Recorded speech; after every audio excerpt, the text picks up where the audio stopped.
एक अंधी बुढ़िया प्रतिदिन मंदिर के दरवाजे पर जाकर खड़ी होती, दर्शन करने वाले बाहर निकलते तो अपना हाथ फैला देती और विनती किया करती, बाबूजी अंधी पर दया हो जाए।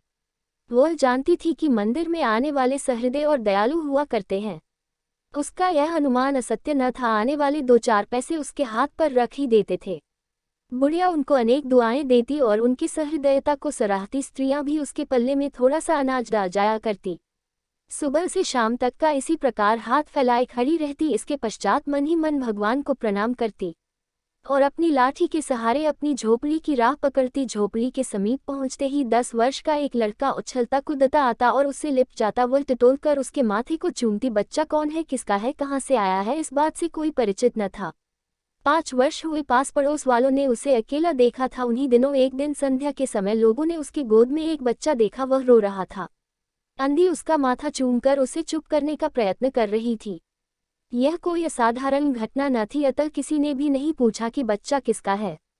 उसी दिन से वह बच्चा उसके पास था और प्रसन्न था। उसको वह अपने से अच्छा खिलाती है और पहनाती। बुढ़िया ने झोपड़ी में एक हाड़ी गाड़ रखी थी, जो कुछ मांग कर लाती उसमें डाल देती और उसे किसी वस्तु से ढांप देती ताकि दूसरे व्यक्तियों की दृष्टि उस पर न पड़े। खाने के लिए अन्न काफी मिल जाता था, उससे काम चलाती। पहले बच्चे को भरपेट खिलाती, फिर स्वयं खाती। रात को बच्चे को अपने वक्ष से लगाकर वहीं पड़ी रहती। प्रातःकाल होते ही फिर मंदिर के द्वार पर जा खड़ी होती। उसके पास काफी रुपए हो गए थे, जिससे हाड़ी लगभग पूरी भर गई थी। उसको शंका थी कि कोई उसको चुरा न ले। एक दिन संध्या समय अंधी ने वह हाड़ी उखाड़ी और अपने फटे हुए आंचल में छुपाकर सेठ बनारसी दास की कोठी पर जा पहुंची। काशी में सेठ बनारसी दास बहुत प्रसिद्ध व्यक्ति थे। बच्चा बच्चा उनकी कोठी से परिचित था, बहुत बड़े देवभक्त और धर्मात्मा थे। अंधी ने हाड़ी सेठ जी के आगे सरका दी और डरते डरते कहा, सेठ जी इसे अपने पास जमा कर लो, मैं अंधी अपाहिज कहाँ रखती फिरूंगी। सेठ जी ने हाड़ी की ओर देखकर कहा, इसमें क्या है। अंधी ने उत्तर दिया, भीख मांगकर अपने बच्चे के लिए 2-4 रुपए इकट्ठे किए हैं, अपने पास रखने से डरती हूँ, कृपया आप इन्हें अपनी कोठी में रख ले। सेठ जी ने मुनीब की ओर देखते हुए कहा, बही में जमा कर लो। 2 वर्ष बहुत सुख के साथ बीते। इसके पश्चात एक दिन लड़के को ज्वर ने आ दबाया। अंधे गिरती फिरती सेठ जी की कोठी पर जा पहुंची। बोली, सेठ जी मेरी जमा पूंजी में से 10-5 रुपए मुझे मिल जाए तो बड़ी कृपा हो, मेरा बच्चा मर रहा है, डॉक्टर को दिखाऊंगी। सेठ जी ने कठोर स्वर में कहा, कैसी जमा पूंजी, कैसे रुपए, मेरे पास किसी के रुपए जमा नहीं है। अंधी वही जमीन पर बैठी रही। उसने रो रो कर कहा, सेठ जी परमात्मा के नाम पर, धर्म के नाम पर कुछ दे दीजिए, मेरा बच्चा जी जाएगा, मैं जीवन भर आपके गुणगान करूंगी। परंतु पत्थर में जोंक न लगी। सेठ जी ने क्रोध होकर उत्तर दिया, जाती है या नौकर को बुलाओ। अंधी लाठी टेक कर खड़ी हो गई और सेठ जी की ओर मुंह करके कहा, अच्छा भगवान आपको बहुत दे, और अपनी झोपड़ी की ओर चल दी।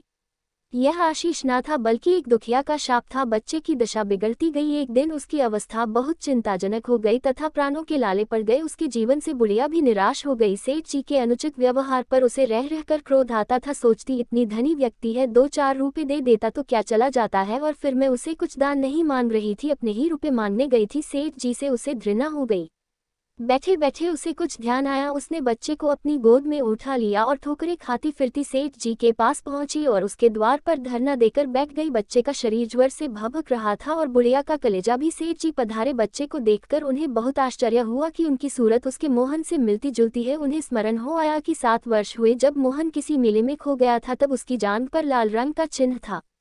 इस विचार के आते ही उन्होंने बुढ़िया के गोद के बच्चे की जांघ देखी। चिन्ह अवश्य था, परंतु पहले से कुछ बड़ा विश्वास हो गया कि बच्चा उन्हें का है। उन्होंने तुरंत उसे छीनकर कलेजे से चिपटा लिया। शरीर ज्वर से तप रहा था। नौकर को डॉक्टर को लाने के लिए भेजा और स्वयं मकान के अंदर चले गए। बुढ़िया खड़ी हो गई और चिल्लाने लगी, मेरे बच्चे को ना ले जाओ, मेरे रुपए तो हजम कर गए, अब क्या मेरा बच्चा भी मुझसे छीनोगे।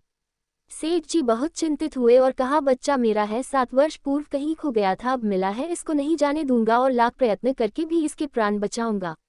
अंधी ने ठहाका लगाया, बच्चा तुम्हारा है, इसीलिए लाख यत्न करके भी उसे बचाओगे, मेरा बच्चा होता तो उसे मर जाने देते, क्यों, यह तो अन्याय है। इतने दिनों तक खून पसीना एक करके उसको पाला है, मैं उसको अपने हाथ से नहीं जाने दूंगी।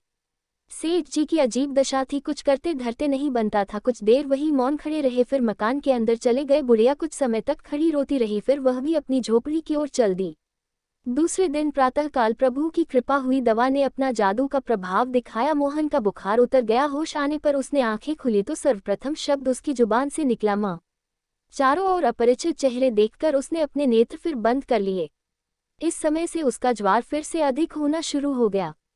सहसा सेठ जी को बुढ़िया का ध्यान आया। उन्होंने फिटन तैयार कराई और बस्ती से बाहर उनकी झोपड़ी पर पहुंचे। झोपड़ी बिना द्वार की थी, वह अंदर गए। अंदर पहुंचकर सेठ जी ने कहा, बुढ़िया तेरा बच्चा मर रहा है, रह रहकर वह तुझे पुकारता है और तू ही उसके प्राण बचा सकती है, चल और मेरे। नहीं नहीं, अपने बच्चे की जान बचा ले। ममता ने बुढ़िया को विकल कर दिया। उसने तुरंत कहा, अच्छा चलो। सेठ जी सहारा देकर उसे बाहर लाएं और फिटन पर बैठा दिया। फिटन घर की ओर दौड़ने लगी। उस समय सेठ और भिखारिन दोनों की एक ही दशा थी। दोनों की यही इच्छा थी कि शीघ्र से शीघ्र अपने बच्चे के पास पहुंच जाए। कोठी आ गई। सेठ जी ने सहारा देकर बुढ़िया को उतारा और अंदर ले गए और ले जाकर चारपाई के समीप उसको खड़ा कर दिया। उसने टटोलकर मोहन के माथे पर हाथ फेरा। मोहन पहचान गया कि उसकी माँ का हाथ है। उसने तुरंत नेत्र खोल दिए और उसे अपने समीप खड़ी हुई देखकर कहा, माँ तुम आ गई। माँ ने स्नेह भरे स्वर में उत्तर दिया, हाँ बेटा, तुम्हें छोड़कर कहाँ जा सकती हूँ। वह मोहन के सिरहाने बैठ गई और उसका सिर अपनी गोद में रख लिया। मोहन को बहुत सुख अनुभव हुआ और वह उसी गोद में सो गया। दूसरे दिन से मोहन की दशा अच्छी होने लगी और 10-15 दिनों में वह बिल्कुल स्वस्थ हो गया। मोहन के पूरी तरह स्वस्थ हो जाने पर बुढ़िया ने विदा मांगी। सेठ जी ने बहुत कहा कि वह उन्हीं के पास रह जाए, परंतु वह सहमत नहीं हुई। उन्होंने रुपयों की एक थैली उसके हाथों में दे दी। उसने पूछा, इसमें क्या है? सेठ जी ने कहा, इसमें तुम्हारी धरोहर है, तुम्हारे रुपये मेरा वह अपराध। अंधी ने बात काटकर कहा, यह रुपए तो मैंने तुम्हारे मोहन के लिए इकट्ठे किए थे, उसी को दे देना। अंधी लाठी टेकती हुई चल दी।